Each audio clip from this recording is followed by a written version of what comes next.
Hey, it's Iconic Beats. You're in my studio and you're watching Waves. Hey, man, make him feel iconic. Oh no!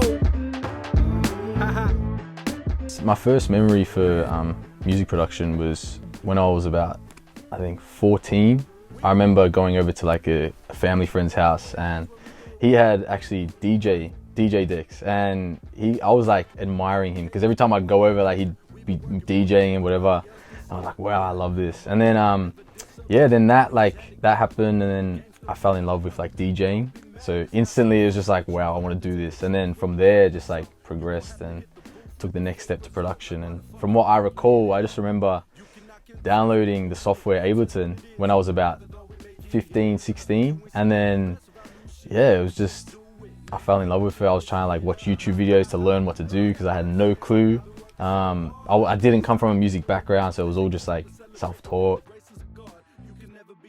The first kind of influence for me was when J. Cole dropped that 2014 Forest Hills Drive. That like, because I wasn't big on hip hop. I was all just like pop and all that kind of music, like the oldies kind of 80s sound.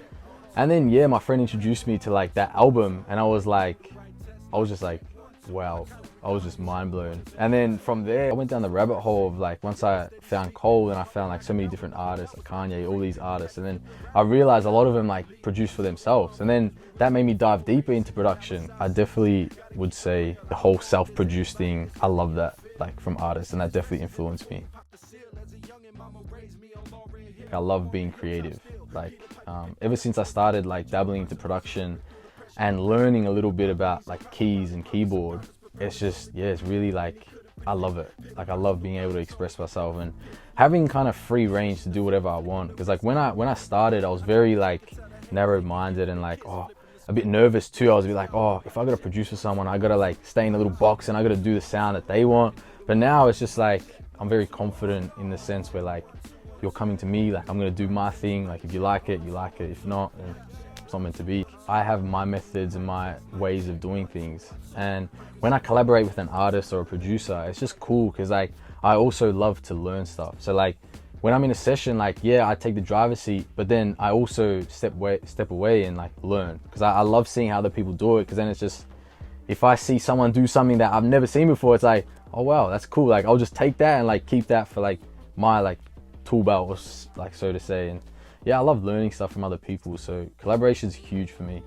I love it. When I started, it was a lot of the EDM music, like all that, because Melbourne was going crazy with that at one stage. It's probably still going now, but I'm out of that scene, so I don't know. But it's exciting because like you've got people like the Kid Laroi, for example, who's taking it from Australia, just mainstream. He's really pushing the Australian music, and like that's awesome for everyone else like behind him, because now it just opens the doors to America and everywhere else to like really put Australia on the map. So like, it's awesome. I love the scene.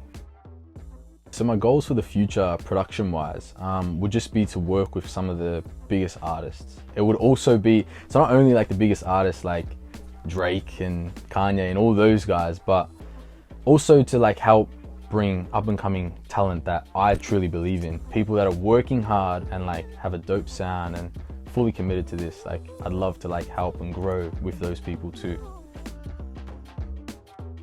Thanks for being in my studio, and you've just watched another episode of Waves.